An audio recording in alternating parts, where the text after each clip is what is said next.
Master K അക്കാദമിയുടെ പുതിയൊരു ക്ലാസ്സിലേക്ക് സ്വാഗതം. സോ നമ്മൾ കഴിഞ്ഞ ക്ലാസ്സിൽ സെൽ മെംബ്രെയിനിൻ്റെ സ്ട്രക്ചർ, അതിൻ്റെ ഇമ്പോർട്ടൻസ്, ബാക്കി ഫീച്ചേഴ്സൊക്കെയാണ് പറഞ്ഞിരുന്നത്. ഈ സെഷനിൽ നമ്മൾ നോക്കുന്നതാണ് transport across a cell membrane. Cell മെംബ്രെയിനിൽ കൂടെ എങ്ങനെയാണ് സബ്സ്റ്റൻസസിൻ്റെ മൂവ്മെൻറ്റ് നടക്കുന്നത്. സോ സെൽ ട്രാൻസ്പോർട്ടാണ്, transport of substances across a cell membrane. Cell transport അല്ലെങ്കിൽ സൊല്യൂട്ട് ട്രാൻസ്പോർട്ടാണ് നമ്മളിവിടെ നോക്കുന്നത്. നമുക്കറിയാം സെൽ മെംബ്രെയിൻ എന്ന് പറഞ്ഞാൽ എങ്ങനെയായിരുന്നു. Cell membrane is semi permeable in nature. എല്ലാ മോളിക്യൂൾസിനെ അകത്തേക്ക് വിടോ അല്ലെങ്കിൽ പുറത്തേക്ക് വിടോ? ഇല്ല. It controls what or which substances should pass in and pass out. ഏതൊക്കെ സബ്സ്റ്റൻസസ് അകത്തോട്ട് മൂവ് ചെയ്യണം, അതുപോലെ ഏതൊക്കെ സബ്സ്റ്റൻസസ് പുറത്തോട്ട് മൂവ് ചെയ്യണം, അതിനെ ആ കൺട്രോൾ, അതിനെ മെയിൻറ്റെയിൻ ചെയ്യുന്നത് ആരാണ്?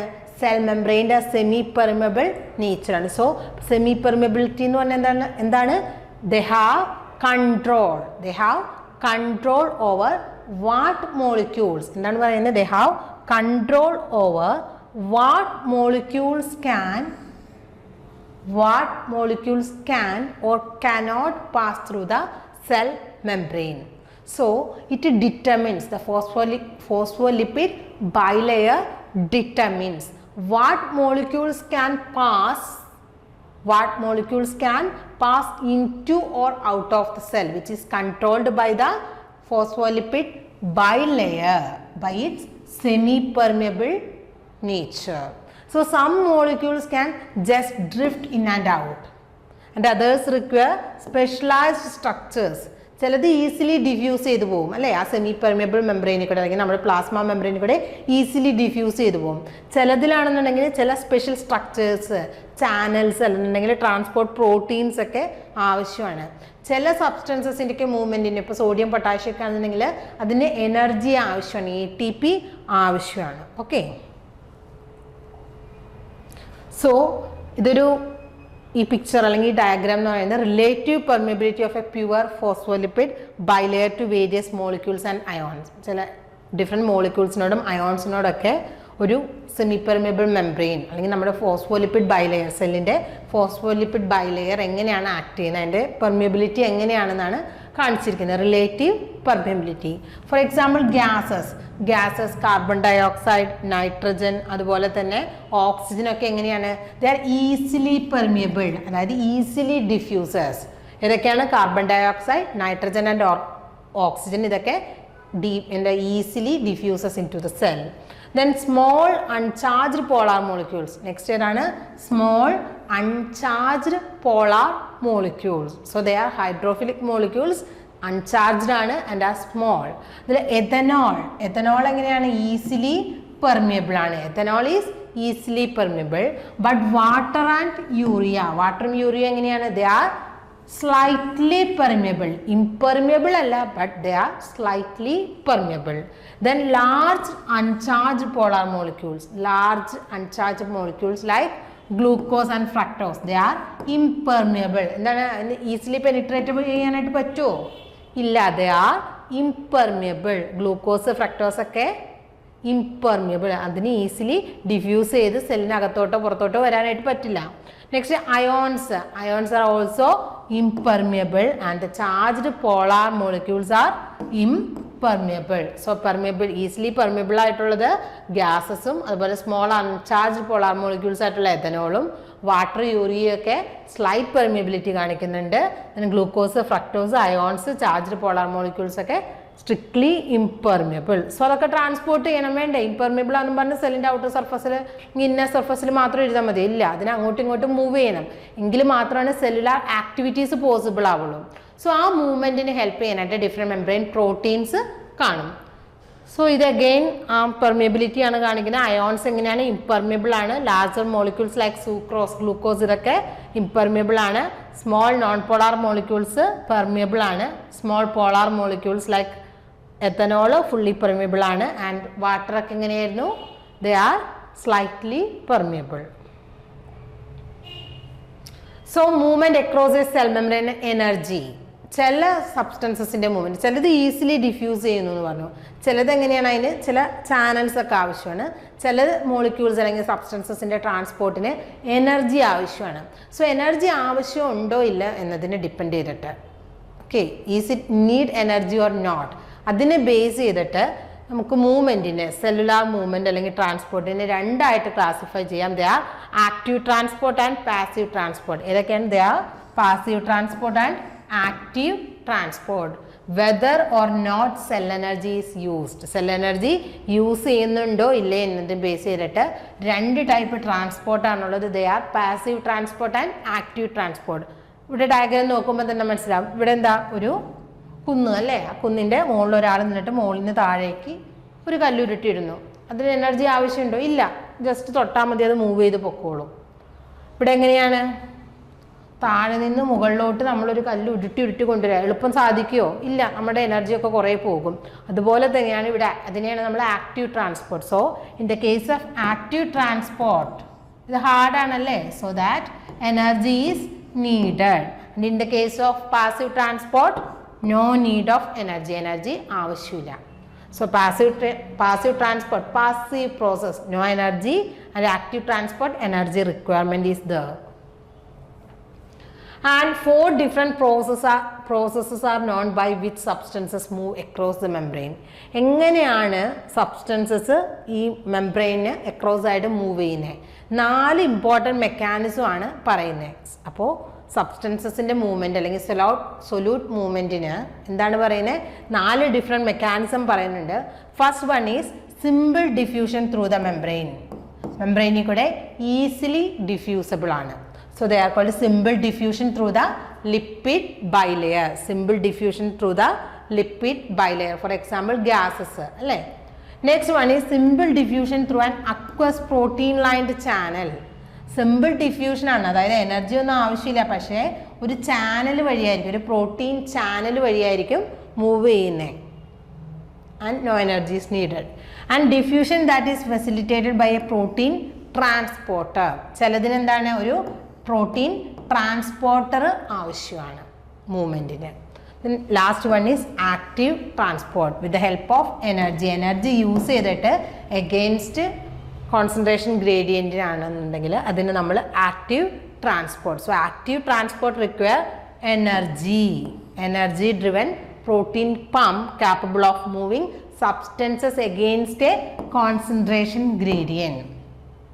അങ്ങനെ പറഞ്ഞാൽ കോൺസെൻട്രേഷൻ കുറഞ്ഞ സ്ഥലത്ത് നിന്ന് from a region of low concentration to a region of high concentration ഉള്ള മൂവ്മെൻറ്റിനെയാണ് നമ്മൾ എന്തെന്ന് വിളിക്കാം? against concentration gradient. Against concentration gradient means here substances move from a region of its low concentration to a region of its higher concentration, so that energy is needed and is called a active transport.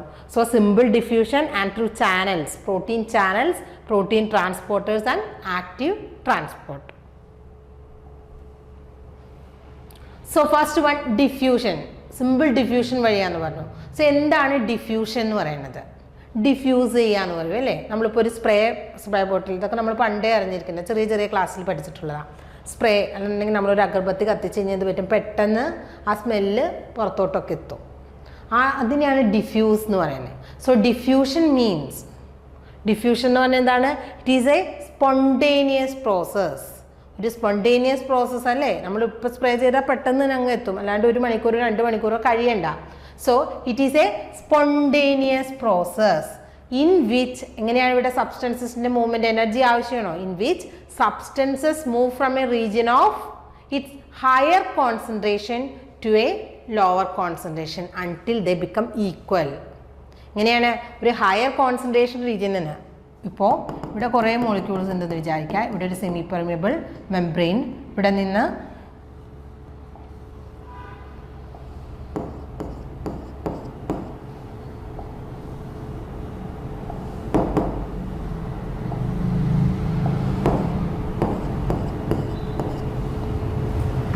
So ഇതൊരു extra cellular side, ഇത് intracellular side. ഇവിടെ green colour solutes എങ്ങനെയാണ്? Equal distribution ആണ്. Red colour എങ്ങനെ? ഇവിടെ കൂടുതലും ഇവിടെ കുറവാണ്. So this red will migrate from this red colour.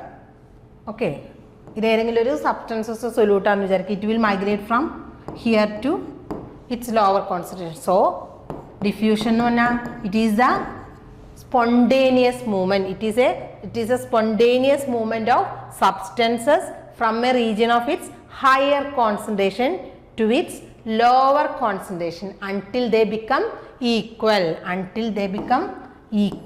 Throughout. രണ്ട് റീജിയനിലും രണ്ട് സൈഡിലും അത് ഒരുപോലെ എക്സ്ട്രാ സെല്ലുലാർ ഫ്ലൂയിഡിലും ഇൻട്രാസെല്ലുലാർ ഫ്ലൂയിഡിലും അതിൻ്റെ കോൺസെൻട്രേഷൻ സെയിം ആവണ വരെ ഹയർ കോൺസെൻട്രേഷനിൽ നിന്ന് ലോവർ കോൺസെൻട്രേഷനിലോട്ട് സബ്സ്റ്റൻസസ് മൂവ് ചെയ്യുന്നതിനെയാണ് നമ്മൾ ഡിഫ്യൂഷൻ എന്ന് പറയുന്നത്. ഡിഫ്യൂഷൻ.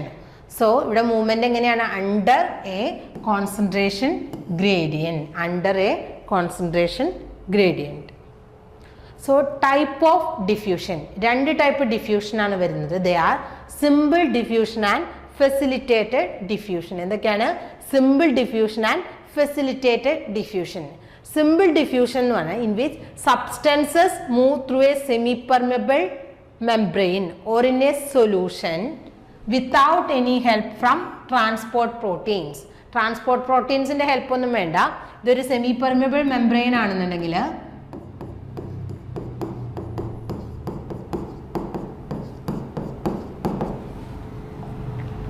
ഇവിടെ എ എന്നുള്ളൊരു സബ്സ്റ്റൻസ് ഉണ്ട്. ആ എ എന്നുള്ള സബ്സ്റ്റൻസ് ഇതിൽ കൂടെ ഡിഫ്യൂസ് ചെയ്ത് ഈസിലി ഈ ഇൻട്രാസെല്ലുലാർ സൈഡിലോട്ട് എത്തും. അതല്ലാന്നുണ്ടെങ്കിൽ ഇവിടെ നിന്ന് ഇങ്ങോട്ട് മൂവ് ചെയ്യും without the help of any transporters. അങ്ങനെയാണെന്നുണ്ടെങ്കിൽ ആ ടൈപ്പ് ഡിഫ്യൂഷനാണ് സിമ്പിൾ ഡിഫ്യൂഷൻ. അതിന് എക്സാമ്പിളാണ് ഗ്യാസസ്, എഥനോള്, വാട്ടർ എന്നൊക്കെ പറയുന്നത്. എങ്ങനെയാണ്? Small inorganic solutes such oxygen, carbon dioxide and water penetrate the lipid bilayer readily. അല്ല, എന്തുകൊണ്ടാണ്? as do solutes with high lipid solubility. High lipid solubility ഉള്ള മോളിക്യൂൾസും അതുപോലെ തന്നെ അതിന് പ്രത്യേകിച്ച് ട്രാൻസ്പോർട്ടേഴ്സ് അല്ലെങ്കിൽ ഹെൽപ്പ് ഫ്രം ഒരു പുറത്തുനിന്നുള്ളൊരു സപ്പോർട്ട് ആ മൂവ്മെൻറ്റിന് ആവശ്യമില്ല. ഫെസിലിറ്റേറ്റഡ് ഡിഫ്യൂഷൻ എന്ന് പറഞ്ഞാൽ നമുക്കറിയാം ലാർജർ ആയിട്ടുള്ള അയോൺസ്, അതുപോലെ തന്നെ organic solutes, sugars, amino acids, ഇതൊക്കെ എങ്ങനെയാണ് ലിപ്പിഡ് ബയലറിൽ ഈസിലി പെനിട്രേറ്റ് ചെയ്യാൻ പറ്റുമോ? ഇല്ല. അതിനൊരു ഹെൽപ്പ് അല്ലെങ്കിൽ ട്രാൻസ്പോർട്ടിന് വേണ്ടിയിട്ട് വേറൊരു സപ്പോർട്ട് ആവശ്യമുണ്ട്. They are called special transporters. അതായത് ആ സെല്ലിനകത്തോട്ടോ പുറത്തോട്ടോ കടക്കണം എന്നുണ്ടെങ്കിൽ to enter or leave the cell special transporters are needed. അങ്ങനെയാണെന്നുണ്ടെങ്കിൽ അതിനെ ഫെസിലിറ്റേറ്റഡ് ഡിഫ്യൂഷൻ എന്ന് വിളിക്കും. ഇതാണ് ഒരു എക്സാമ്പിൾ കാണിച്ചിരിക്കുന്നത്. പിക്ടോറിയൽ റെപ്രസെൻറ്റേഷൻ ആണ്. ഇവിടെ എന്താ കാണിച്ചിരിക്കുന്നത്? ഇവിടെ substance outside the cell substances കൂടുതലാണ്, അതിപ്പോൾ ഡിഫ്യൂസ് ചെയ്ത് എങ്ങനെയാണ് ലിപ്പിഡ് ബൈലറി കൂടെ ഈസിലി പെനിട്രേറ്റ് ചെയ്ത് അതിൻ്റെ ഇൻട്രാസെല്ലുലാർ സൈഡിലോട്ട് എത്തും. ദെൻ ഫെസിലിറ്റേറ്റഡ് ഡിഫ്യൂഷൻ ആണെന്നുണ്ടെങ്കിലോ ഈ സബ്സ്റ്റൻസസ് ഇൻട്രാസെല്ലുലാർ സൈഡിലോട്ട് ഡിഫ്യൂസ് ചെയ്യാനൊക്കെ ആയിട്ട് ഇവിടെ ട്രാൻസ്പോർട്ട് പ്രോട്ടീൻസ് അല്ലെങ്കിൽ ചാനൽസും കാരിയർ പ്രോട്ടീൻസ് ഒക്കെ ആവശ്യമാണ്. അതിനെ നമ്മൾ ഫെസിലിറ്റേറ്റഡ് ഡിഫ്യൂഷൻ എന്ന് വിളിക്കും. Then factors influencing simple diffusion. എന്തൊക്കെ ഫാക്ടേഴ്സ് ആണ് സിമ്പിൾ ഡിഫ്യൂഷനെ അഫക്റ്റ് ചെയ്യുന്നത്? എന്തൊക്കെയായിരിക്കും? കോൺസെൻട്രേഷൻ, അല്ലേ? Substrate concentration, substrate concentration gradient across the cell membrane, അല്ലേ? ഡിഫ്യൂഷൻ എപ്പോഴും എങ്ങനെയായിരിക്കും? From a region of higher concentration to a region of lower concentration. So substrate concentration important ആണ്. Then another one is hydrophobicity of the molecule, അല്ലേ? Larger molecule അല്ലെങ്കിൽ hydrophilic ആയിട്ടുള്ള സബ്സ്റ്റൻസസിന് easily penetrate ചെയ്യാൻ പറ്റുമോ ആ ഹൈഡ്രോഫോബിക് മെംബ്രെയിനിൽ കൂടെ? ഇല്ല. സോ ഹൈഡ്രോഫോബിസിറ്റി കൂടുന്ന അനുസരിച്ചായിരിക്കും മോളിക്യൂൾസിന് ഈസിലി പെനിട്രേറ്റ് ചെയ്യാനായിട്ട് പറ്റുക. സോ ഹൈഡ്രോഫോബിസിറ്റി എന്ന് പറഞ്ഞ പോയിന്റ് ഇമ്പോർട്ടൻ്റ് ആണ്. Then size and charge of the molecule. മോളിക്യൂളിൻ്റെ സൈസ് ഹൈഡ്രോഫോബിക് ആണ്, പക്ഷേ ലാർജർ സൈസ് ആണെന്നുണ്ടെങ്കിൽ ലിപ്പിഡ് ബൈലെയറിൽ കൂടെ പെനിട്രേറ്റ് ചെയ്യാൻ പറ്റുമോ? ഇല്ല. സോ അതിൻ്റെ സൈസ്, അതുപോലെ തന്നെ charge, then electric potential across, charge ions ഒക്കെ ആണെന്നുണ്ടെങ്കിൽ ഇതിൻ്റെ electric potential difference across the membrane. So first one എന്ന് പറയുന്നത് ഹൈഡ്രോഫോബിസിറ്റിയാണ് പറയുന്നത്. കോൺസെൻട്രേഷനൊക്കെ നമ്മൾ പറഞ്ഞു അല്ലേ, ഹൈ കോൺസെൻട്രേഷനിൽ നിന്ന് ലോ കോൺസെൻട്രേഷനിലോട്ടായിരിക്കും എപ്പോഴും മൂവ്മെൻറ്റ്. വേറൊരു ഫീച്ചർ ഹൈഡ്രോഫോബിസിറ്റി എന്ന് പറഞ്ഞു. സോ എങ്ങനെയാണ് ഈ ഹൈഡ്രോഫോബിസിറ്റി കണ്ടുപിടിക്കാം?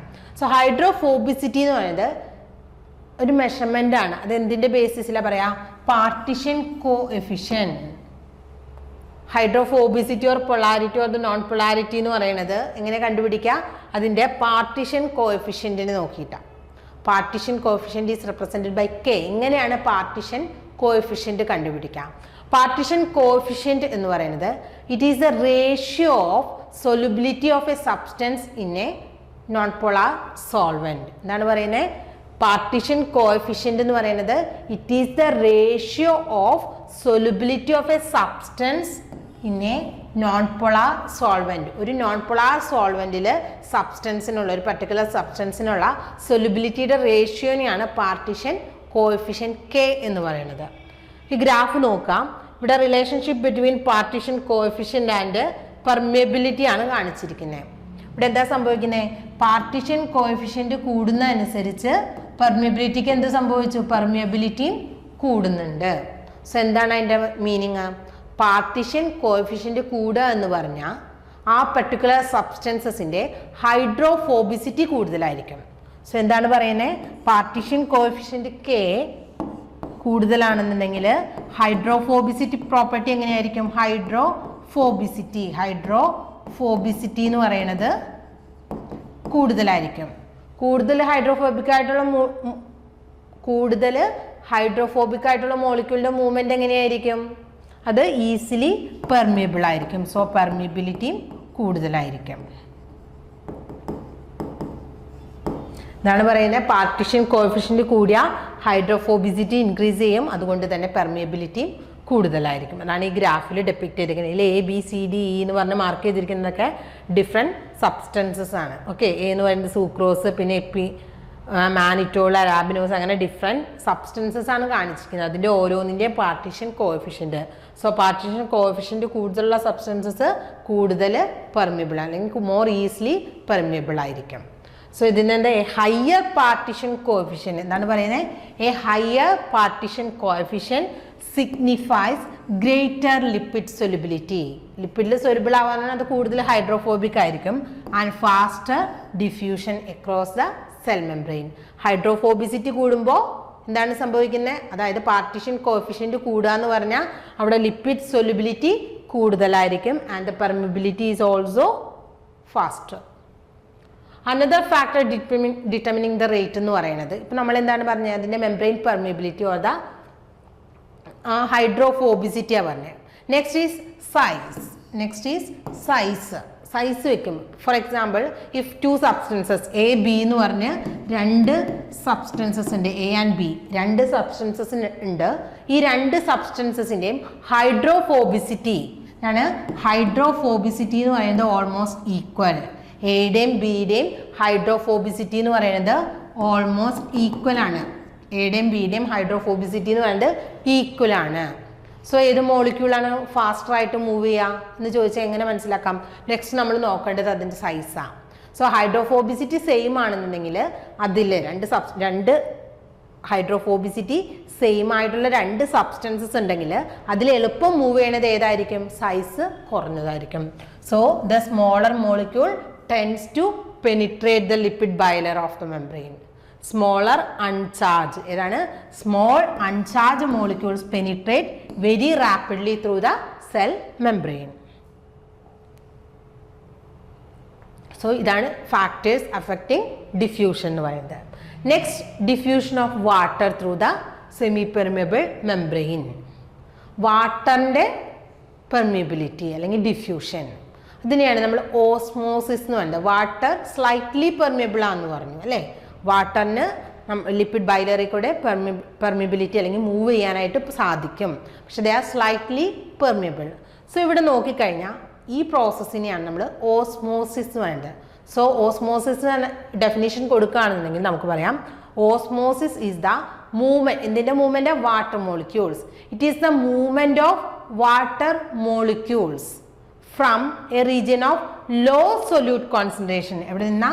From a region of low solute concentration to a region of high solute concentration, through a semi-permeable membrane. Important ആണ്, through a semi-permeable membrane. Osmosis എന്ന് പറഞ്ഞാൽ എന്താ? ഇവിടെ എന്താണ്? വാട്ടർ മോളിക്യൂൾസിന്റെ മൂവ്മെന്റ് അല്ലേ? It is the movement of water molecules from a region of low solute concentration. അവിടെ എന്താണ് പ്രത്യേകത? Low solute concentration to a region of high solute concentration through a semi-permeable membrane. Then tonicity. ഇവിടെ നമ്മൾ പറയുന്നത് hypertonic and isotonic. These three words, അതായത് hypertonic and isotonic എന്ന് പറയുന്നത് ഒരു സൊല്യൂഷൻ്റെ ടോണിസിറ്റിനെയാണ് കാണിക്കുന്നത്. സോ എന്താണ് ടോണിസിറ്റി? ടോണിസിറ്റി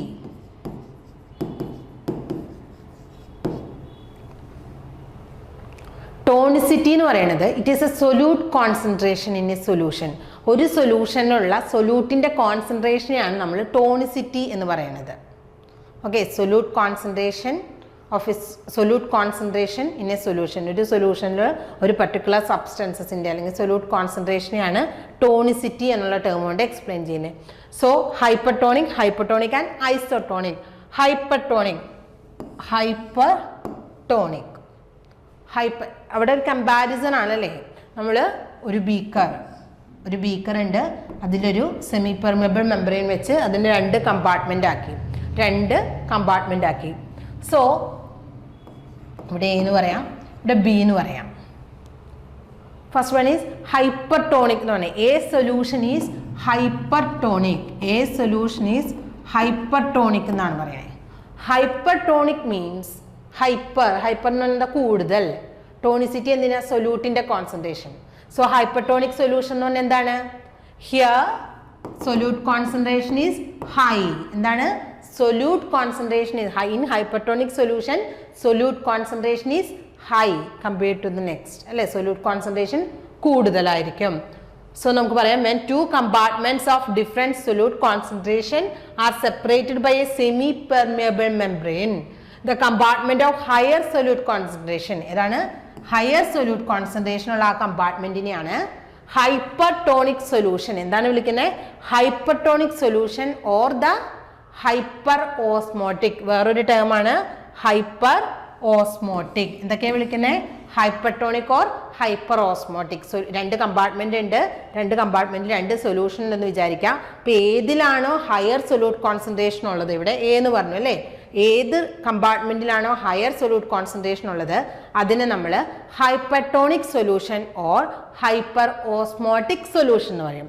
സോ ദ അതറിനെ എന്താണ് വിളിക്കുക? സൊല്യൂട്ട് കോൺസെൻട്രേഷൻ കുറവുള്ളത്, ലോവർ സൊല്യൂട്ട് കോൺസെൻട്രേഷൻ ഉള്ള ആ കമ്പാർട്ട്മെന്റിനെ ഹൈപ്പോട്ടോണിക്. എന്താണ് വിളിക്കുന്നത്? Hypotonic or hypo osmotic. Hypotonic or hypo osmotic, ഇതൊക്കെ ആ ടേമിൽ തന്നെ ഉണ്ട്. ഹൈപ്പോ എന്ന് പറഞ്ഞാൽ ലോവർ എന്നുള്ള meaning. Hypotonic or hypoosmotic.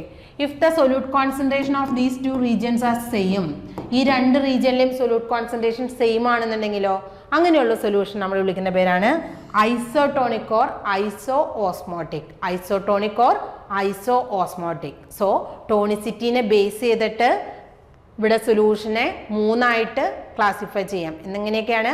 Hypertonic, hypotonic and isotonic. ഇതൊരു എക്സ്പെരിമെൻ്റ് ആണ്, നമ്മൾ ഓർത്തിരിക്കണം. ഇവിടെ എന്താ സംഭവിക്കുന്നത്? മൂന്ന് സൊല്യൂഷൻ ഉണ്ട്. ദെൻ ഈ മൂന്ന് സൊല്യൂഷനിലും നമ്മൾ എന്താണ് വെച്ചിരിക്കുന്നത്? RBC പ്ലേസ് ചെയ്തിരിക്കുന്നത്. ഫസ്റ്റ് സൊല്യൂഷൻ എന്ന് പറയുന്നത് hypotonic solution and second one is hypertonic solution and the third one is isotonic solution. So എന്താണ് ഹൈപ്പോട്ടോണിക് സൊല്യൂഷൻ എന്ന് പറയുന്നത്? ബീക്കറിലുള്ള സൊല്യൂഷനെ കുറിച്ചാണ് പറയുന്നത്. ഓക്കെ, ബീക്കറിലെ സൊല്യൂഷൻ എന്ന് പറയുന്നത് ഹൈപ്പോട്ടോണിക് സൊല്യൂഷൻ. ഇവിടെ ഏതൊക്കെ സൊല്യൂഷൻ നമ്മൾ കമ്പയർ ചെയ്യുന്നത്? One solution which is inside the RBCക്ക് അകത്തൊരു സൊല്യൂഷൻ ഉണ്ട്. ദെൻ ബീക്കറിലുള്ള സൊല്യൂഷൻ, ബീക്കറിൽ നമ്മൾ എടുത്തിരിക്കുന്ന സൊല്യൂഷനെ കുറിച്ച് നമുക്ക് അറിയുള്ളൂ അല്ലേ. അപ്പം ബീക്കറിൽ എടുത്തിരിക്കുന്ന സൊല്യൂഷൻ എങ്ങനെ? It is hypotonic. ഹൈപ്പോട്ടോണിക് എന്ന് പറഞ്ഞാൽ എന്താണ്? അവിടെ സൊല്യൂട്ട് കോൺസെൻട്രേഷൻ എങ്ങനെയാണ്? സൊല്യൂട്ട് കോൺസെൻട്രേഷൻ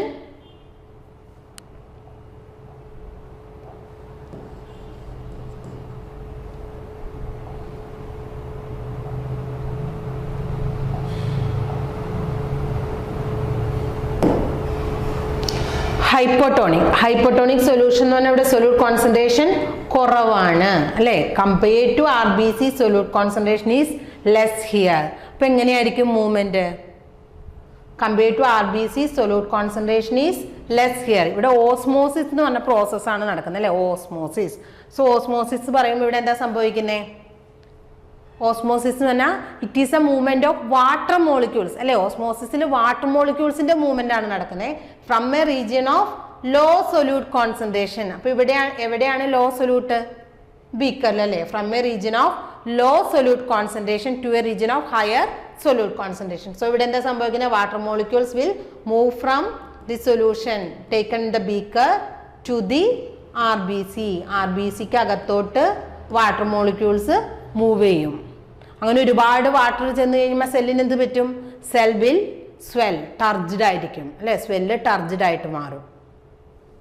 അതാണ് ഈ കാണിച്ചിരിക്കുന്നത്. Net water gain, cell swells. മനസ്സിലായോ?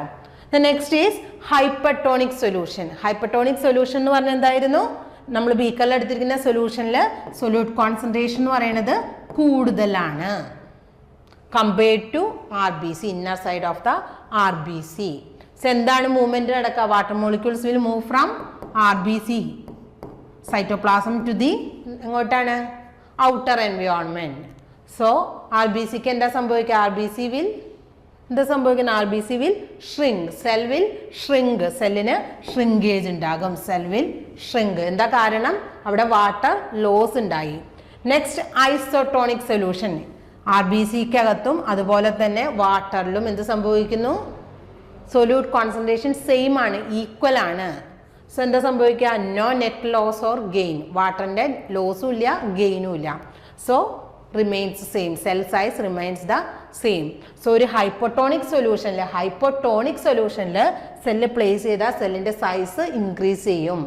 അതായത് സെല്ല് ചെയ്യും വാട്ടറിന്റെ എൻട്രിങ് കാരണം. Water enters into the സെല്ലാണ്. ഹൈപ്പർട്ടോണിക് ആണെങ്കിൽ water move outward the cell, so cell will shrink, size reduce ചെയ്യും. ഐസോട്ടോണിക് എന്ന് പറഞ്ഞാൽ റിമൈൻസ് ദ സെയിം. സോ നമ്മൾ വാട്ടർ മോളിക്യൂൾ ഈസിലി ഡിഫ്യൂസിബിൾ ആണെന്ന് പറഞ്ഞു പ്ലാസ്മ മെംബ്രെയിനിൽ, even though they are hydrophilic അല്ലെ water molecules, but they are permeable, slightly permeable. Not all cells are equally permeable. എല്ലാ സെൽസും വാട്ടർ മോളിക്യൂൾസിനോട് ഒരുപോലെ പെർമിയബിലിറ്റി കാണിക്കില്ല. പക്ഷേ സെല്ലിന് വാട്ടറിൻ്റെ ആവശ്യമുണ്ട് അല്ലേ? സോ വാട്ടർ മോളിക്യൂൾസ് അകത്തോട്ട് മൂവ് ചെയ്യണം. അതിന് ഹെൽപ്പ് ചെയ്യാനായിട്ട് സ്പെസിഫിക് സ്ട്രക്ചേഴ്സ് അല്ലെങ്കിൽ സ്പെസിഫിക് പ്രോട്ടീൻസ് കാണും. And that proteins are called aquaporin. So സെൽസിനകത്തോട്ട് വാട്ടർ മോളിക്യൂൾസിൻ്റെ മൂവ്മെൻറ്റിന് ഹെൽപ്പ് ചെയ്യുന്ന ട്രാൻസ് മെംബ്രെയിൻ പ്രോട്ടീൻസിനെയാണ് aqua proteins. They are the specialized proteins present on the plasma membrane. So next, role of aquaporins. Aquaporins in the role endana aquaporins in aqua means water. Porins vanna ഇവിടെ ഒരു channel പോലെ act ചെയ്യും, അല്ലെങ്കിൽ ഒരു whole ഉണ്ട്. പോർ എന്ന് പറഞ്ഞാൽ എന്താ? ഹോൾ എന്നുള്ള മീനിങ് ആണ്. സോ ഇവിടെ they are small integral proteins അല്ലെ, ട്രാൻസ് മെംബ്രെയിൻ പ്രോട്ടീനാ. ആ ഫുൾ സ്പാനിൽ കാണാനായിട്ട് പറ്റും. Found in the cell membrane which helps in water transport or movement of water across the membrane. മെംബ്രെയിനിൽ കൂടെ വാട്ടർ മൂവ്മെന്റിന് ഹെൽപ്പ് ചെയ്യുന്നതാണ് ആര്? നമ്മുടെ aquaporins. They facilitate passive movement എന്ന് പറഞ്ഞാൽ അതിന്, വിച്ച് മീൻസ് അവിടെ എനർജി ആവശ്യമില്ല. വാട്ടർ മോളിക്യൂൾസ് കൂടുതലുള്ളിടത്തുനിന്ന് അകത്തോട്ട് മൂവ് ചെയ്യാണ്. And different types of aquaporins present ആണ്. മാമൽസിൽ അറൌണ്ട് 11, എ ഫാമിലി ഓഫ് 11 അക്വാപോറിൻസ് ഉണ്ടെന്നാണ് പറയുന്നത് മാമൽസിൽ. അതിൽ തന്നെ AQP1, അക്വാപോറിൻ 1 which is abundant in RBC. Then next one is AQP2, അത് ഇമ്പോർട്ടൻ്റ് ആണ്. AQP2 എന്ന് പറഞ്ഞാൽ അക്വാപോറിൻ 2. അതെവിടെ കാണുന്നത്? കിഡ്നി എപ്പിത്തീലിയൽ സെൽസ്, കിഡ്നിയുടെ എപ്പിത്തീലിയൽ സെൽസിനാണ്. വിച്ച് ഹെൽപ്സ് ഇൻ വാട്ടർ റീഅബ്സോർപ്ഷന് ഹെൽപ്പ് ചെയ്യും. Regulated by ADH. എന്തായാലും ADH എന്ന് പറഞ്ഞാൽ anti diuretic hormone which means ഡയൂറസിനെ പ്രിവെൻറ്റ് ചെയ്യുന്നതാണ് ADH. എങ്ങനെയാണ്? വാട്ടർ റീഅബ്സോർപ്ഷൻ വഴി. സോ ഈ വാട്ടർ റീഅബ്സോർപ്ഷന് കിഡ്നിയുടെ എപ്പിത്തീലിയൽ സെൽസിനെ ഹെൽപ്പ് ചെയ്യുന്നത് ഈ അക്വാപോറിൻസ് 2 ആയിരിക്കും. ഈ അക്വാപോറിൻ 2 ഉണ്ടാകുന്ന മ്യൂട്ടേഷൻ എന്താണ്? ഈ അക്വാപോറിൻ 2 മ്യൂട്ടേഷൻ ഉണ്ടാകുന്നത് വഴി ഉണ്ടാകുന്ന ഡിസീസാണ് congenital nephrogenic diabetes insipidus. Aquaporin 2 mutation വന്നു കഴിയുമ്പോൾ എന്ത് സംഭവിക്കും? ADH വർക്കാവില്ല, ADHന് വർക്ക് ചെയ്യാനായിട്ട് പറ്റില്ല മ്യൂട്ടേഷൻ കാരണം. സോ വാട്ടർ റീഅബ്സോർപ്ഷൻ നടക്കുമോ? ഇല്ല. ഇൻക്രീസ്ഡ് യൂറിനേഷൻ, ആ പ്രോസസ്സ് അല്ലെങ്കിൽ ആ increased urination congenital nephrogenic diabetes insipidus എന്ന് പറഞ്ഞ ഡിസീസിന് കാരണമാവും. Next, classes of membrane proteins for transport. So എല്ലാ മോളിക്യൂൾസും ഒരുപോലെ ഡിഫ്യൂസ് ചെയ്യില്ല. സോ അതിന് അസിസ്റ്റ് ചെയ്യാനായിട്ട് ഡിഫറെൻറ്റ് മെംബ്രെയിൻ പ്രോട്ടീൻസ് ആവശ്യമാണെന്ന് പറഞ്ഞു. അത് ചാനൽസിൻ്റെ ഫോമിലാവാം, അല്ലെങ്കിൽ ട്രാൻസ്പോർട്ടേഴ്സ് ആയിരിക്കാം എന്നൊക്കെ പറഞ്ഞു. സോ അതിനെക്കുറിച്ചാണ് ഇവിടെ പറയുന്നത്. അയോൺസിൻ്റെ ഒക്കെ ട്രാൻസ്പോർട്ടിന് എന്താണ്? The need specialised membrane proteins. They need specialized membrane proteins for the transport of ions and larger molecules. So all membrane transport proteins are transmembrane. എങ്ങനെയാണ് മെംബ്രെയിൻ ട്രാൻസ്പോർട്ട് പ്രോട്ടീൻസ് ഉണ്ട്? ട്രാൻസ്മെംബ്രെയിൻ ആണ്. അതായത് ലിപ്പിഡ് ബയലെയറിൽ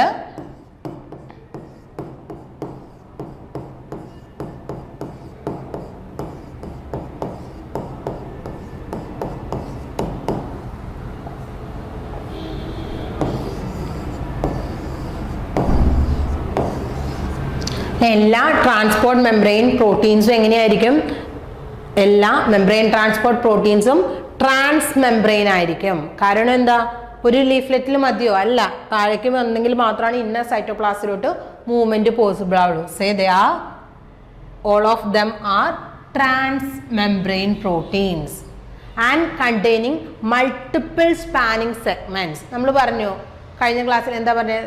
സിംഗിൾ സ്പാനിങ് ഉണ്ട്, ഒരുപാട് അല്ലെങ്കിൽ more than one span ഉള്ളതൊക്കെ ഉണ്ടെന്ന് പറഞ്ഞു. So they are multiple membrane spanning segments and they are mostly alpha helixes. രണ്ട് type of membrane spanning segments കാണിച്ചു, alpha helix and beta barrel. ഇവിടെ നമ്മൾ പറയുന്ന ട്രാൻസ്പോർട്ട് പ്രോട്ടീൻസ് ഒക്കെ എങ്ങനെയാണ്? ആൽഫ ഹെലിക്സസ് എന്നാണ് പറയുന്നത്, ആൽഫ ഹെലിക്സസ്.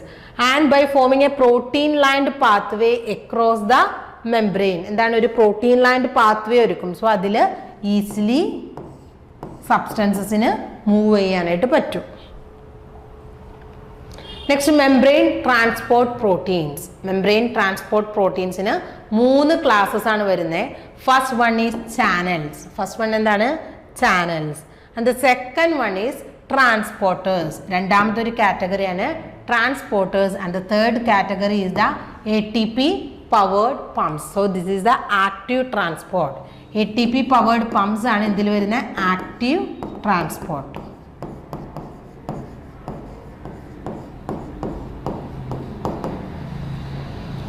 ആക്റ്റീവ് ട്രാൻസ്പോർട്ടിൽ വരുന്നതാണ് ATP powered pumps എന്ന് പറയുന്നത്.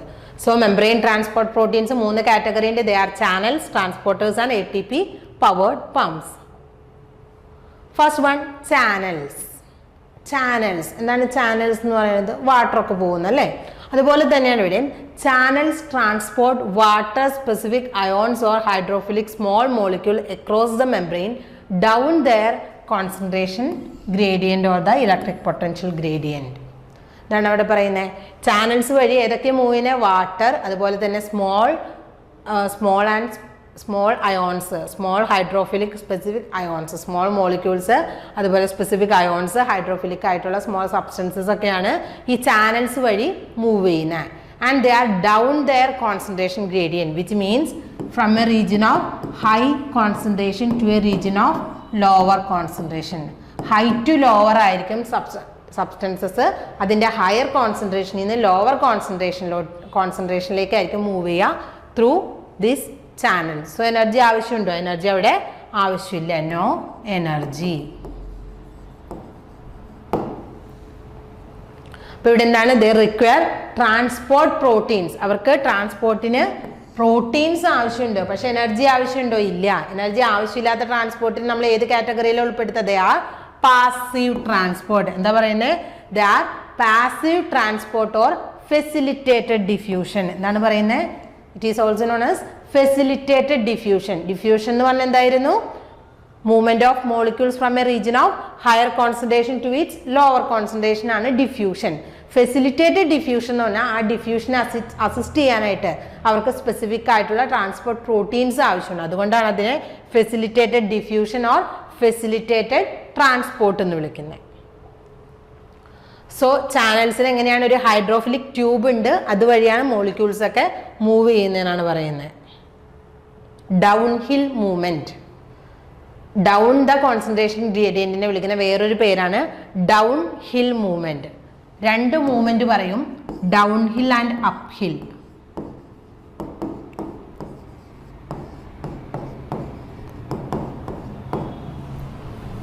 ഇതൊക്കെയാണ് downhill and uphill movement. Downhill movement എന്ന് പറഞ്ഞാൽ ഡൗൺ ദ കോൺസെൻട്രേഷൻ ഗ്രേഡിയന്റ്, അതായത് സബ്സ്റ്റൻസസ് ഹയർ കോൺസെൻട്രേഷനിൽ നിന്ന് ലോവർ കോൺസെൻട്രേഷനിലേക്ക് മൂവ് ചെയ്യുന്നതിന് നമ്മൾ ഡൗൺ ഹിൽ എന്നും, എഗെയിൻസ്റ്റ് മൂവ് ചെയ്യുന്നത് അതായത് ലോവർ കോൺസെൻട്രേഷനിൽ നിന്ന് ഹയർ കോൺസെൻട്രേഷനിലോട്ട് മൂവ് ചെയ്യുന്നതിന് നമ്മൾ എന്താണ് വിളിക്കുക? അപ്പ് ഹിൽ മൂവ്മെന്റ് എന്ന് വിളിക്കും. Up hill.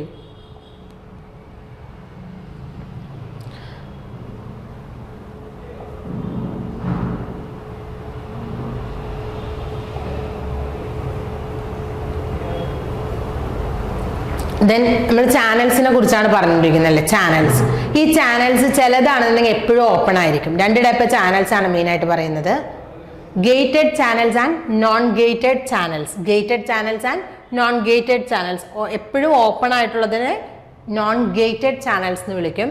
ആൻഡ് ചിലത് ഏതെങ്കിലും ഒരു ലിഗാൻഡിന്റെ പ്രസൻസിൽ അല്ലെങ്കിൽ ഏതെങ്കിലും ഒരു ഇൻഫോർമേഷന്റെ പ്രസൻസിൽ മാത്രം ഗേറ്റ് ഓപ്പൺ ആവുന്നതിനെയാണെന്നുണ്ടെങ്കിൽ ഗേറ്റഡ് ചാനൽസ്. അതല്ലാത്ത സമയത്ത് അതൊക്കെ ക്ലോസ്ഡ് ആയിരിക്കും. അതുകൊണ്ടാണ് അതിനെ ഗേറ്റഡ് ചാനൽസ് പറയുന്നത്. സോ ചാനൽസിനെ രണ്ടായിട്ട് കാറ്റഗറൈസ് ചെയ്യാം.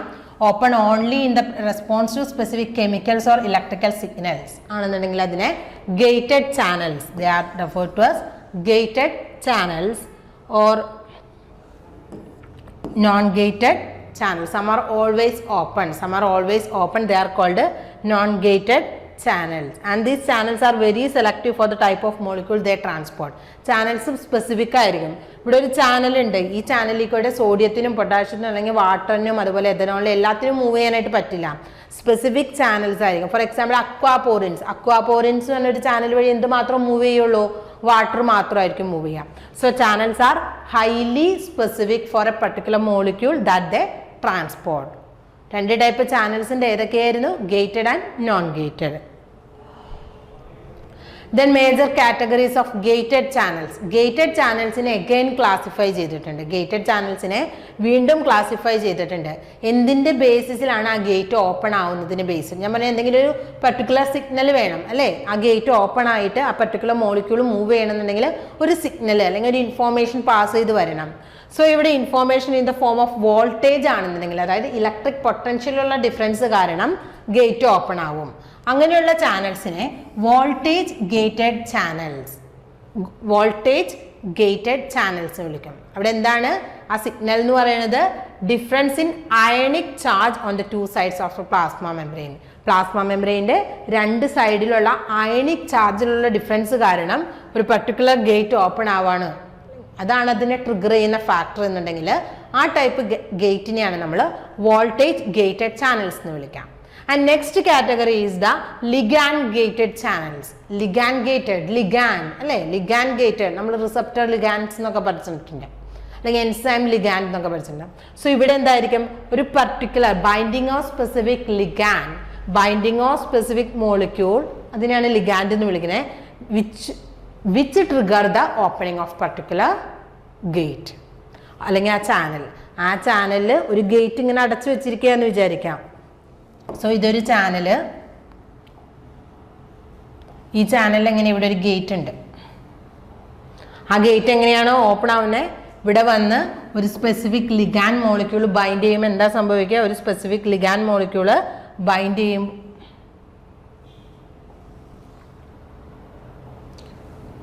ഇവിടെ ഒരു സ്പെസിഫിക് ലിഗാൻഡ് മോളിക്യൂൾ വന്ന് ബൈൻഡ് ചെയ്യുമ്പോൾ ഈ ഗേറ്റ് എന്ത് സംഭവിക്കും? ഈ ഗേറ്റ് ഓപ്പൺ ആവും. ഈ ഗേറ്റ് അതിൻ്റെ ഓപ്പൺ പൊസിഷനിലോട്ട് വരും. സോ മോളിക്കുലർ മൂവ്മെൻറ്റ് പോസിബിൾ ആണ്. അങ്ങനെയുള്ള ചാനൽസിനെയാണ് ligand gated channels, ligand gated channels എന്ന് വിളിക്കുന്നത്. Next one is mechano gated channels.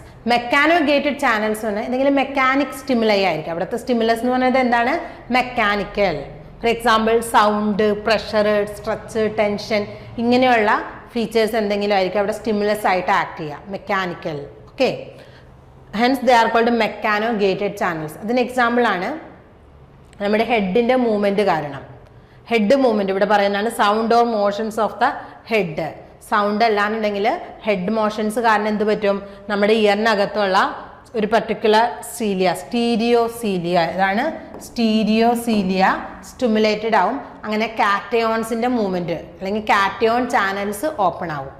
ഇതിന് എക്സാമ്പിളാണ് മെക്കാനോ ഗേറ്റഡ് ചാനൽസ്. കാരണം അവിടെ സ്റ്റിമുലസ് എന്ന് പറയുന്നത് ഒന്നുകിൽ സൗണ്ട്, അതല്ലാന്നുണ്ടെങ്കിൽ സ്ട്രെച്ച് അല്ലേ. ഹെയർ മൂവ്മെന്റ് എന്ന് പറഞ്ഞാൽ എന്താണ്, അവിടെ സ്ട്രെച്ചിങ് ആണ് വരുന്നത്. സോ അതുവഴി ഇയറിൽ എന്താണ് ആക്ടിവേറ്റഡ് ആവുന്നത്, സ്റ്റീരിയോസീലിയ സ്റ്റിമുലേറ്റഡ് ആവും. ആ ഇൻഫോർമേഷൻ അപ്പോൾ പാസ് ചെയ്യുമ്പോൾ അവിടെ എന്താണ്, കാറ്റോൺ ചാനൽസ് ഓപ്പൺ ആയിട്ട് ആ കറസ്പോണ്ടിങ് റെസ്പോൺസ് നടക്കും.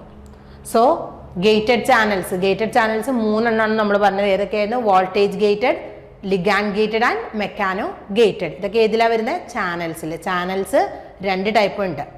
ട്രാൻസ്പോർട്ടിനെ കുറിച്ചാണ് നമ്മൾ പറയുന്നത്. ഇപ്പോൾ 2 ടൈപ്പ് ചാനൽസ് ആണ് വരുന്നത്. ഏതൊക്കെയായിരുന്നു, 2 type channels, gated and non gated എന്ന് പറഞ്ഞാൽ ഓൾവേസ് ഓപ്പൺ ആയിരിക്കും. ഗേറ്റഡ് ചാനൽസ് എന്ന് പറഞ്ഞാൽ സ്പെസിഫിക് മൊമെന്റ് അല്ലെങ്കിൽ എന്തെങ്കിലും ഒരു സ്റ്റിമുലസിനോട് റെസ്പോണ്ട് ചെയ്തിട്ട് മാത്രമാണ് അത് ഓപ്പൺ ആവുള്ളൂ. അങ്ങനെ സബ്സ്റ്റൻസസ് മൂവ് ചെയ്യും. സോ ഈ ഗേറ്റഡ് ചാനൽസിനെ എഗെയിൻ ഏതാണ് ആ സ്റ്റിമുലസ് അല്ലെങ്കിൽ ട്രിഗറിങ് സ്റ്റിമുലസ് ഏതാണെന്ന് ബേസ് ചെയ്തിട്ട് ഗേറ്റഡ് ചാനൽസിനെ എഗെയിൻ 3 ആയിട്ട് ക്ലാസിഫൈ ചെയ്യുന്നുണ്ട്. They are voltage gated, ligand gated and mechano gated. So next is transporters. ഇനി ഏതാണ് വരുന്നത്, ട്രാൻസ്പോർട്ടേഴ്സ് ഓർ കാരിയർ പ്രോട്ടീൻ.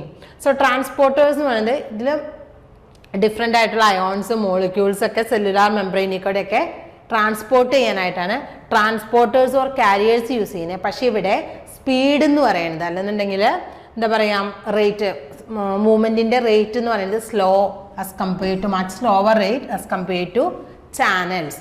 കൂടുതൽ മോളിക്യൂൾസിനെയൊക്കെ ട്രാൻസ്പോർട്ട് ചെയ്യാൻ പറ്റും, പക്ഷെ അവിടെ ട്രാൻസ്പോർട്ടിൻ്റെ സ്പീഡ് എന്ന് പറയുന്നത് ചാനൽസിനേക്കാളും കുറവായിരിക്കും. ഇതിന് ഈ ട്രാൻസ്പോർട്ടേഴ്സ് അല്ലെങ്കിൽ കാരിയർ പ്രോട്ടീൻസിനെ 3 ആയിട്ട് ക്ലാസിഫൈ ചെയ്യാം. അത് ട്രാൻസ്പോർട്ട് ചെയ്യുന്ന സബ്സ്റ്റൻസസിൻ്റെ ബേസിസിൽ 3 ആയിട്ട് ക്ലാസിഫൈ ചെയ്യുന്നത് യൂണിപോർട്ടേഴ്സ്, സിംപോർട്ടേഴ്സ് ആൻഡ് ആൻറ്റിപോർട്ടേഴ്സ്. എങ്ങനെയാണ്, യൂണിപോർട്ടേഴ്സ്, സിംപോർട്ടേഴ്സ് ആൻഡ് ആൻറ്റിപോർട്ടേഴ്സ്. സോ ഇതാണ് അതിൻ്റെ റെപ്രസെൻറ്റേഷൻ. യൂണിപോർട്ടർ എന്താണ്, യൂണി എന്ന് പറഞ്ഞാൽ എന്താണ്, സിംഗിൾ ഓർ 1 എന്നുള്ള മീനിങ് ആണ്. യൂണി എന്ന് പറഞ്ഞാൽ എന്താണ്, സിംഗിൾ ഓർ 1 എന്നുള്ള മീനിങ്. യൂണിപോർട്ടർ എന്ന് പറയുമ്പോൾ ഒരൊറ്റ സബ്സ്റ്റൻസസിൻ്റെ മൂവ്മെൻറ്റിന് ഹെൽപ്പ് ചെയ്യുന്ന ട്രാൻസ്പോർട്ടേഴ്സ് ഓർ കാരിയർ പ്രോട്ടീൻസിനെയാണ് യൂണിപോർട്ടർ എന്ന് വിളിക്കുന്നത്. സിംപോർട്ടർ എന്ന് പറഞ്ഞാൽ ഒരേ ഡയറക്ഷൻ, സിം എന്ന് പറഞ്ഞാൽ സെയിം എന്നാണ് meaning, same.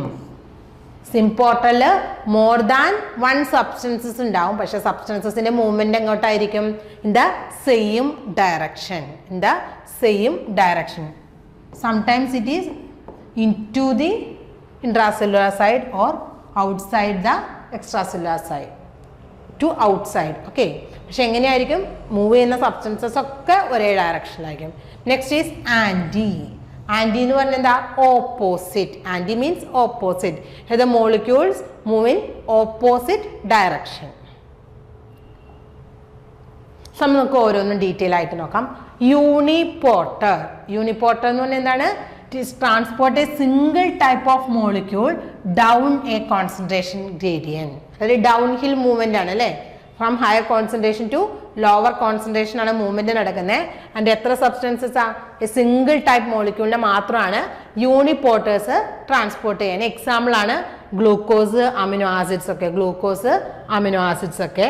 And channels and uniporters are sometimes collectively called facilitated transporters അല്ലേ. നമ്മൾ ചാനൽസ് ഡിസ്കസ് ചെയ്തപ്പോൾ ഓൾറെഡി പറഞ്ഞു, അവിടെ ഡൗൺ ദ ഗ്രേഡിയൻ്റ് ആണ്, ഡൗൺ ഹിൽ മൂവ്മെന്റ് ആണ് സബ്സ്റ്റൻസസ് കാണിക്കുന്നത്. പക്ഷേ ഒരു കാരിയറിന് ആവശ്യമുണ്ട്. ചാനൽസിലാവുമ്പോൾ അത് ചാനൽ പ്രോട്ടീൻസ് പറയും, ഇവിടെ carrier proteins, uniporter. So uniporter and channels എന്ന് പറയുന്നത് എന്താണ്, they are facilitated transporters. Next is symporters and antiporters. അവിടെ എന്താണ്, coupled movement of more than 1 substance. ഒന്നിൽ കൂടുതൽ സബ്സ്റ്റൻസസിന്റെ കപ്പിൾഡ് മൂവ്മെന്റ് ആണ് സിംപോർട്ടേഴ്സിലും ആന്റിപോർട്ടേഴ്സിലും ഉള്ളത്. സിംപോർട്ടേഴ്സിലാണെങ്കിൽ അതെങ്ങനെയാണ്, ആ particular ion or molecule in the same ഡയറക്ഷനിൽ മൂവ് ചെയ്യുകയാണെന്നുണ്ടെങ്കിൽ അതിനെ സിംപോർട്ടർ എന്ന് പറയും. Okay, so coupled movement of the substance, movement of 1 type of ion or molecule again it's concentration ഗ്രേഡിയൻ. ഇവിടെ എന്താണ്, പക്ഷേ പാസീവ് ആണോ, അല്ല. ഒരു സബ്സ്റ്റൻസ് എന്ന് പറയുന്നത് എഗെയിൻസ്റ്റ് കോൺസെൻട്രേഷൻ ഗ്രേഡിയൻ്റ് ആയിരിക്കും. ആൻഡ് അനദർ സബ്സ്റ്റൻസ് എന്ന് പറയുന്നത് എങ്ങനെയായിരിക്കും, ഡൗൺ ഇറ്റ്സ് കോൺസെൻട്രേഷൻ ഗ്രേഡിയൻ്റ് ആയിരിക്കും. സോ ഇവിടെ എന്താണ് നോക്കുക, couple the movement of one type of ion or molecule again its concentration gradient with the movement of one or more different ions down its concentration gradient. ഒരു substance concentration ഗ്രേഡിയന്റിന് against ആയിട്ടും മറ്റ് substance എങ്ങനെയാണ് downhill the concentration gradient ആയിരിക്കും ഈ സിംപോർട്ടേഴ്സിലും ആന്റിപോർട്ടേഴ്സിലും movement. സിംപോർട്ടേഴ്സിൽ move molecules in the same direction, move molecules in the same direction. And ആന്റിപോർട്ടേഴ്സിൽ എങ്ങനെയാണ് മോളിക്കുലാർ മൂവ്മെന്റ് എന്ന് പറയുന്നത് ഡിഫറെന്റ് ഡയറക്ഷനിലായിരിക്കും. ഈ രണ്ട് മൂവ്മെന്റിനെയാണ് കോ ട്രാൻസ്പോർട്ടേഴ്സ് എന്ന് വിളിക്കുന്നത്. Sympporters and antiporters are collectively called co-transporters. അതെന്താ കാരണം? ഒരു സബ്സ്റ്റൻസിന്റെ കൂടെ വേറൊരാൾ കൂടി അല്ലേ ഒരാൾ കൂടി ഉണ്ട്, അതുകൊണ്ടാണ് ഇതിനെ കോ ട്രാൻസ്പോർട്ടേഴ്സ് എന്ന് വിളിക്കുന്നത്.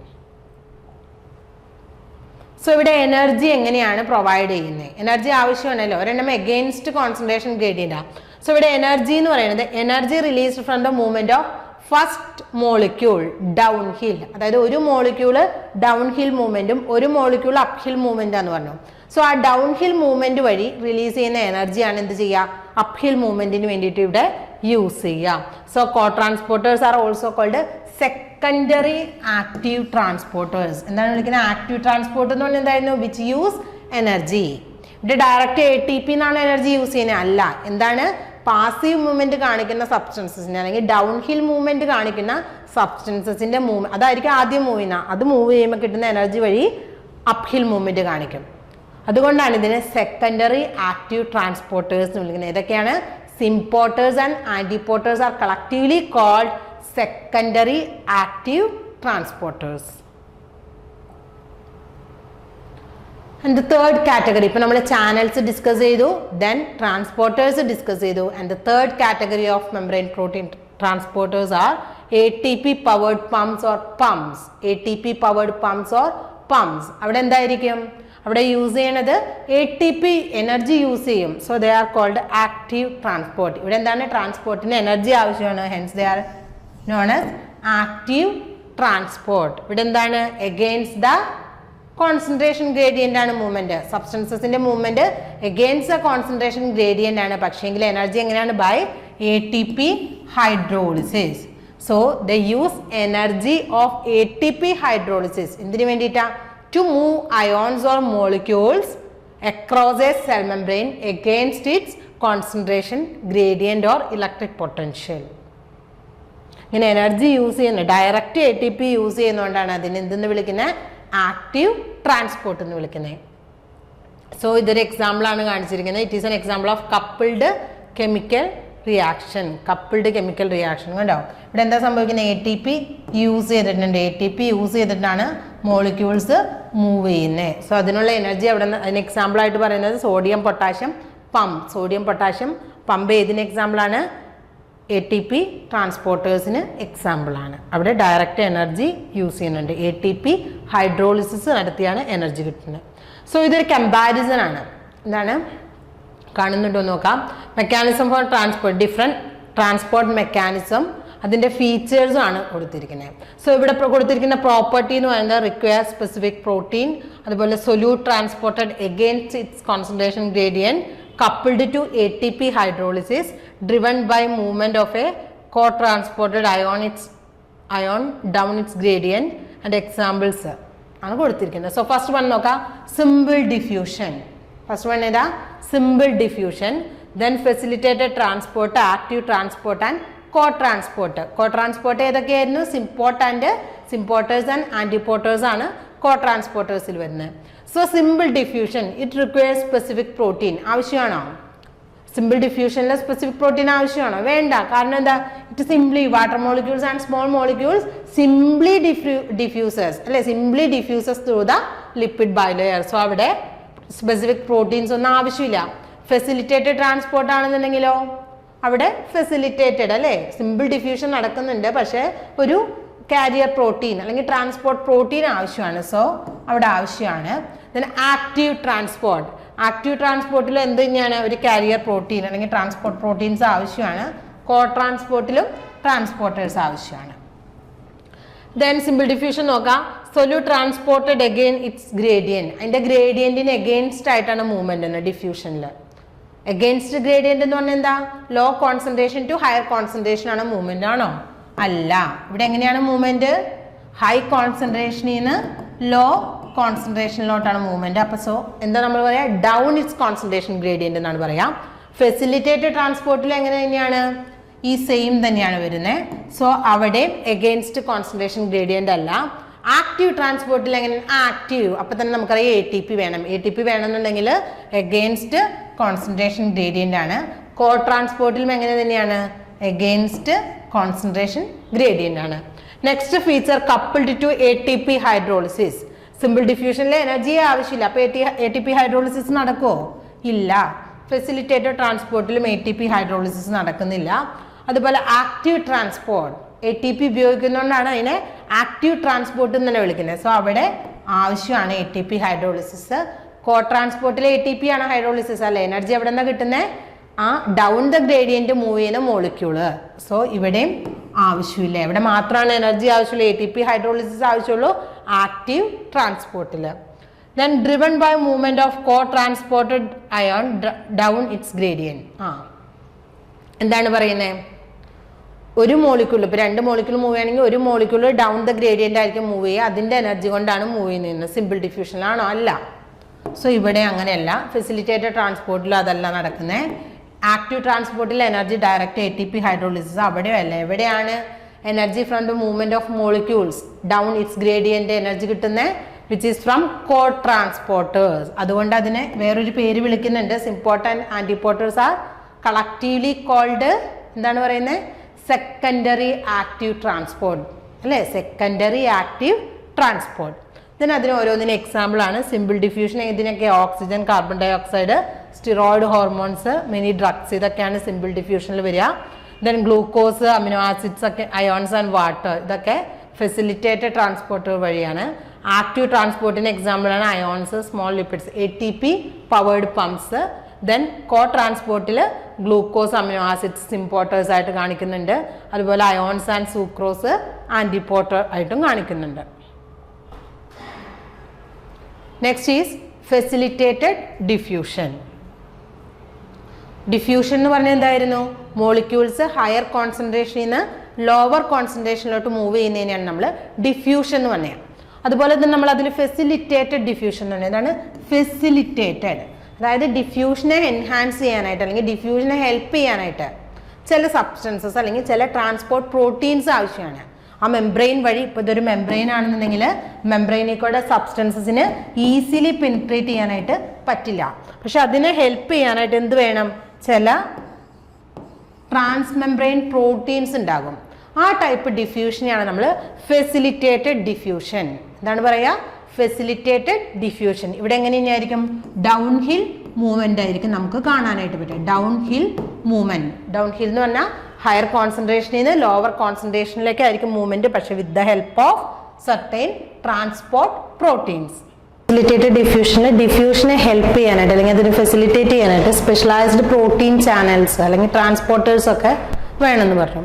ഇവിടെ എന്താ സംഭവിക്കാന്ന് വെച്ചാൽ, in facilitated diffusion as we all know എങ്ങനെയാണ്? ഹൈ ടു ലോ കോൺസെൻട്രേഷനിലായിരിക്കും മോളിക്യൂൾസ് അല്ലെങ്കിൽ സബ്സ്റ്റൻസസ് മൂവ് ചെയ്യാം. ഇവിടെ ഈ diffusing substance will first bind. എന്താണ് ചെയ്യുന്നത്? Diffusing substance will first bind selectively to a membrane spanning protein. എന്താണ്? ആ സപ്പോർട്ട് കൊടുക്കുന്ന അല്ലെങ്കിൽ അതിനെ ഫെസിലിറ്റേറ്റ് ചെയ്യാൻ ഹെൽപ്പ് ചെയ്യുന്ന ആ ട്രാൻസ്പോർട്ട് പ്രോട്ടീനിലോട്ട് അല്ലെങ്കിൽ ആ മെംബ്രെയിൻ പ്രോട്ടീനിലോട്ട് ആര് ബൈൻഡ് ചെയ്യും?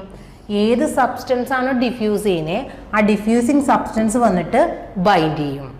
ആൻഡ് ദാറ്റ് മെംബ്രെയിൻ സ്പാനിങ് പ്രോട്ടീനെയാണ് ഫെസിലിറ്റേറ്റീവ് ട്രാൻസ്പോർട്ടർ എന്ന് വിളിക്കുന്നത്. എന്താണ് വിളിക്കുന്നത്? Facilitative transporter. സോ ഇതൊരു മെംബ്രെയിൻ ആണെന്നുണ്ടെങ്കിൽ അതിൽ ഇതുപോലെ എന്ത് കാണാം? Facilitative transporters which helps in the transport of സബ്സ്റ്റൻസസിൻ്റെ ട്രാൻസ്പോർട്ടിന് ഹെൽപ്പ് ചെയ്യും അല്ലെങ്കിൽ ഡിഫ്യൂഷന് ഹെൽപ്പ് ചെയ്യും. ഇവിടെ എന്താ സംഭവിക്കുന്നത്?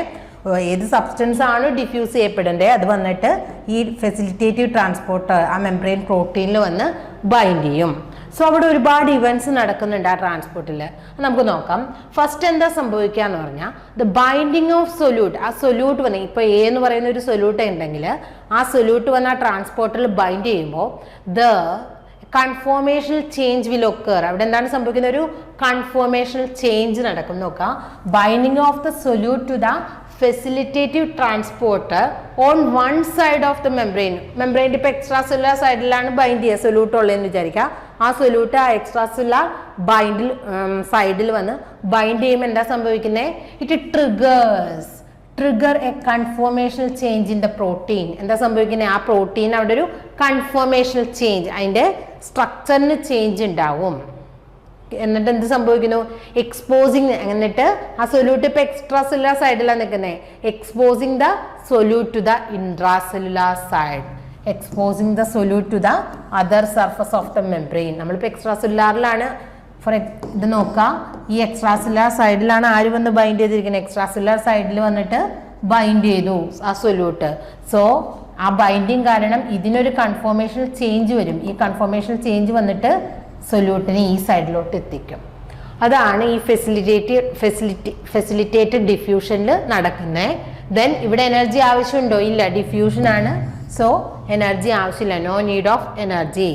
Then direction of the net flux എന്ന് പറയുന്നത്, net flux depends on the relative concentration of the substance on the two side of the membrane. അതായത് ഓൾവേസ് ഹൈ ടു ലോ ആയിരിക്കും മൂവ്മെന്റ്. അതിന് എക്സാമ്പിൾ ആയിട്ട് വരുന്നത് ഗ്ലൂക്കോസ് ട്രാൻസ്പോർട്ടർ. ഇതാണ് pictorial representation. ഇതെന്താ സംഭവിച്ചിരിക്കുന്നത്? രണ്ടും നോക്കാം. ഇതായിരിക്കും നമുക്ക് നോക്കാനായിട്ട് എളുപ്പം. ഇവിടെ ഗ്ലൂക്കോസ് ആണ് ട്രാൻസ്പോർട്ട് ചെയ്യപ്പെടേണ്ട മോളിക്യൂള്. സോ ഇതെവിടെ വന്ന് ബൈൻഡ് ചെയ്തു? ഈ ഗ്ലൂക്കോസ് വന്നിട്ട് ഇവിടെ ബൈൻഡ് ചെയ്തു. ഇവിടെ ബൈൻഡ് ചെയ്യുന്ന വഴി ഇവിടെ ക്ലോസ്ഡ് ആണ് അല്ലേ? ബൈൻഡിങ്ങിന്റെ സമയത്ത് ഔട്ടർ സർഫസ് മാത്രമാണ് ഓപ്പൺ, ഇവിടെ ക്ലോസ്ഡ് ആണ്. പക്ഷേ ഇതിന്റെ ആ സൊല്യൂട്ടിന്റെ ബൈൻഡിങ് കാരണം ഈ ട്രാൻസ്പോർട്ട് പ്രോട്ടീൻ അല്ലെങ്കിൽ ആ ഫെസിലിറ്റേറ്റീവ് ട്രാൻസ്പോർട്ടറിന്റെ കൺഫോർമേഷൻ ചേഞ്ച് ആയിട്ട് ഈ സൈഡ് ഓപ്പൺ ആവും. കണ്ടോ? മുകളിൽ ക്ലോസ്ഡ് ആയി, താഴെ ഓപ്പൺ ആയി, ഇൻട്രാസെല്ലുലാർ സൈഡ് ഓപ്പൺ ആയി. സോ മോളിക്യൂളിനെ പിന്നീട് ഡിസോസിയേറ്റ് ചെയ്ത് ആ ഇൻട്രാസെല്ലുലാർ ഫ്ലൂയിഡിലോട്ട് വരാം. അത് തന്നെയാണ് ഇവിടെ ഇത്തിരിയും ക്ലിയർ ആയിട്ട് കാണിച്ചിരിക്കുന്നത്. ഇവിടെ എന്താണ്? എക്സ്ട്രാ സെല്ലുലാർ സൈഡാന്ന് വിചാരിക്കാം. ഇത് ഇൻട്രാസെല്ലുലാർ സൈഡ് അല്ലെങ്കിൽ സിസ്റ്റോളിക് സൈഡും നോൺ സിസ്റ്റോളിക് സൈഡും. ഓക്കെ.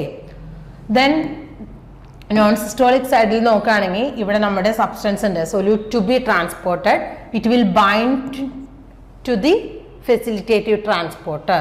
സോ ഈ ബൈൻഡിങ് കാരണം എന്താവും? ഇതിന് കൺഫോർമേഷൻ, ഇവിടെ വന്നൊരു സബ്സ്റ്റൻസ് ബൈൻഡ് ചെയ്യുമ്പോൾ കൺഫോർമേഷൻ ചേഞ്ച് ആയി. ഇവിടെ ഓപ്പൺ ആയിരുന്നു, അതിവിടെ ക്ലോസ്ഡ് ആയി. കണ്ടോ? ദെൻ ലിഗാൻഡ് ബൗണ്ട് ചെയ്തു. നെക്സ്റ്റ് എന്ത് ചെയ്തു? ഇവിടെയുള്ള ആ സൊല്യൂട്ട് താഴോട്ട് മൂവ് ചെയ്യും. അപ്പോൾ എന്ത് സംഭവിക്കുന്നത്? ഇവിടെ സ്ട്രക്ചറിന് ചേഞ്ച് ചെയ്തു, അതിൻ്റെ കൺഫർമേഷന് ചേഞ്ച് വന്നിട്ട് ഇവിടെ ക്ലോസ്ഡും ഇവിടെ ഓപ്പൺ ആയി. സോ സബ്സ്റ്റൻസ് റിലീസായി. ദെൻ ലിഗാൻഡ് ഫ്രീ ആയി കഴിഞ്ഞപ്പോൾ എഗെയിൻ ഇവിടെ ക്ലോസ്ഡ് ആയി. ദെൻ അടുത്ത മോളിക്യൂൾ വീണ്ടും വന്ന് ബൈൻഡ് ചെയ്യും. ദെൻ അതിന് മുകളിൽ നിന്ന് താഴോട്ട് മൂവ് ചെയ്യും, ഇവിടെ എത്തുമ്പോഴേക്കും ദെൻ ഇത് ഓപ്പൺ ആവും, റിലീസ് ചെയ്യും. എഗെയിൻ ആ പ്രോസസ്സ് കണ്ടിന്യൂ ചെയ്തുകൊണ്ടിരിക്കും. എഗെയിൻ ആ കോൺസെൻട്രേഷൻ ഗ്രേഡിയൻറ്റിൽ ബാലൻസ് വരുന്നത് വരെ. സോ ഗ്ലൂക്കോസ് ട്രാൻസ്പോർട്ടേഴ്സ് ആണ് ഫെസിലിറ്റേറ്റഡ് ഡിഫ്യൂഷന് ഏറ്റവും ബെസ്റ്റ് എക്സാമ്പിൾ ആയിട്ട് വരുന്നത്. ദെൻ അതിനെ റെപ്രസെൻറ്റ് ചെയ്യുന്നത് GLUT, ഗ്ലൂക്കോസ് ട്രാൻസ്പോർട്ടേഴ്സിനെയാണ് നമ്മൾ ഗ്ലൂട്ട് എന്ന് റെപ്രസെൻറ്റ് ചെയ്യുന്നത്. ഇതിനിവിടെ പറയുന്നത് human genome encode at least 14 highly homologous proteins. ഏകദേശം ഹോമോലോഗസ് എന്നത് ഒരുപോലെയുള്ളത് അല്ലേ? ഒരുപോലെയുള്ള 14 ഗ്ലൂട്ട് പ്രോട്ടീൻസ് ഉണ്ട്. അതിനെങ്ങനെയാണ് നമ്പർ ചെയ്തിരിക്കുന്നത്? GLUT 1, 2, 3, 4 and 14. ഗ്ലൂട്ട് 14 വരെ നമ്മൾ നമ്പർ ചെയ്തിട്ടുണ്ട്. ഇതാണ് they are glucose transporters present in the human genome. ഇതിന്റെ പ്രത്യേകത they have 12 membrane spanning alpha helixes. എന്തുണ്ട്? ഇങ്ങനെ 12 എണ്ണം ഉണ്ടെന്ന്. എത്ര? 1, 2, 3, 4, 5, 6, 7, 8, 9, 10, 11, 12. ഇങ്ങനെ 12 മെംബ്രെയിൻ സ്പാനിങ് ഹെലിക്സസ് ഈ ഗ്ലൂട്ട് അല്ലെങ്കിൽ ഗ്ലൂക്കോസ് ട്രാൻസ്പോർട്ടേഴ്സിൽ കാണാനായിട്ട് പറ്റും. ദെൻ ഇതിൽ ഏറ്റവും ഇമ്പോർട്ടൻ്റ് ആയിട്ടുള്ള ഒരെണ്ണമാണ് ഗ്ലൂട്ട് 1. ഗ്ലൂട്ട് 1 എന്ന് പറയുന്നത് എങ്ങനെയാണ്? മമേലിയൻ സെൽസിലെ മിക്ക പ്ലാസ്മ മെംബ്രെയിനിലും കാണാനായിട്ട് പറ്റും. And they are mostly abundant in erythrocyte. എവിടെയാണ് കൂടുതലായിട്ട് കാണുന്നത്? എറിത്രോസൈറ്റ് പ്ലാസ്മ മെംബ്രെയിൻ ഓഫ് എറിത്രോസൈറ്റ്സിലാണ്, അതായത് RBCയിലാണ് ഗ്ലൂട്ട് 1 ഏറ്റവും കൂടുതലായിട്ട് നമുക്ക് കാണാനായിട്ട് പറ്റാം.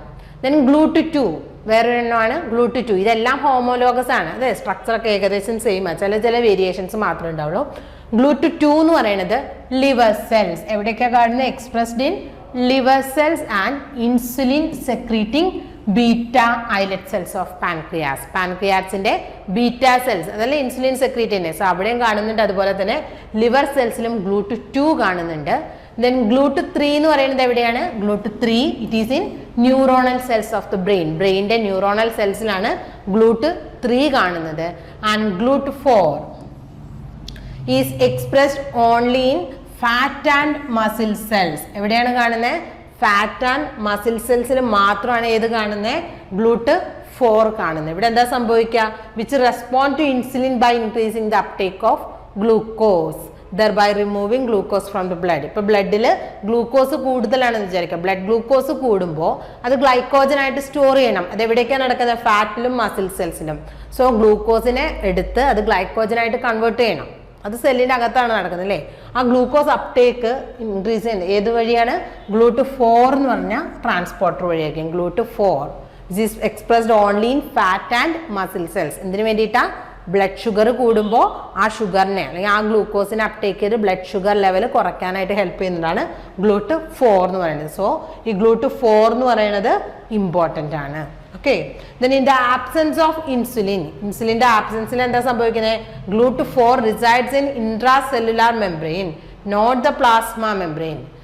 ഇൻസുലിൻ ആബ്സെന്റ് ആണ് എന്നുണ്ടെങ്കിൽ ഇത് എന്തിന്റെ പ്രസൻസിലാണ്? ഇൻസുലിൻ ആണ് ഇതിനോട് റെസ്പോണ്ട് ചെയ്യുന്നത് ഇങ്ങനെ ചെയ്യാൻ പറഞ്ഞിട്ട്. അവിടെ ആ സ്റ്റിമുലസ് കൊടുക്കുന്നത് ഇൻസുലിനാണ്. So if insulin absent, GLUT4 എവിടെയായിരിക്കും കാണുക? ഇൻട്രാസെല്ലുലാർ മെംബ്രെയിൻ, പ്ലാസ്മ മെംബ്രെയിനിലല്ല കാണുക, ഇൻട്രാസെല്ലുലാർ മെംബ്രെയിനിലായിരിക്കും കാണുക, ഇന്നർ സൈഡിലായിരിക്കും കാണുക. So it is unable to facilitate glucose uptake. So glucose uptake നടക്കുമോ? ഇല്ല, എക്സ്ട്രാ സെല്ലുലാർ ഫ്ലൂയിഡിന് ഗ്ലൂക്കോസ് അപ്ടേക്ക് നടക്കില്ല. And insulin causes these GLUT4 rich internal membrane to fuse with the plasma membrane, increasing the number of GLUT4 molecule present on the cell surface and thus the rate of glucose uptake. This is one principal mechanism by which insulin lowers blood glucose. So എങ്ങനെയാണ് insulin blood glucose level കുറയ്ക്കുന്നത്? എങ്ങനെയാണ്? GLUT4 വഴിയാണ്. GLUT4 വഴി എന്ത് ചെയ്യുന്നത്? Insulin uptake അല്ല, insulin അല്ല, glucose uptake increase ചെയ്യും മസിൽ സെല്ലിലും അതുപോലെ ഫാറ്റ് സെല്ലിലും. സോ ഇനി ഈ GLUT4ന് എന്തെങ്കിലും ഡിഫക്റ്റ് ഉണ്ടാകുകയാണെന്ന് കരുതാ. GLUT4ന്റെ ഡിഫക്റ്റ് കാരണമാണ് എന്ത് വരുന്നത്? Type 2 diabetes. എന്താണ് വരുന്നത്? Defects in the movement of GLUT4 to the plasma membrane are one of the causes of adult onset of type 2 diabetes.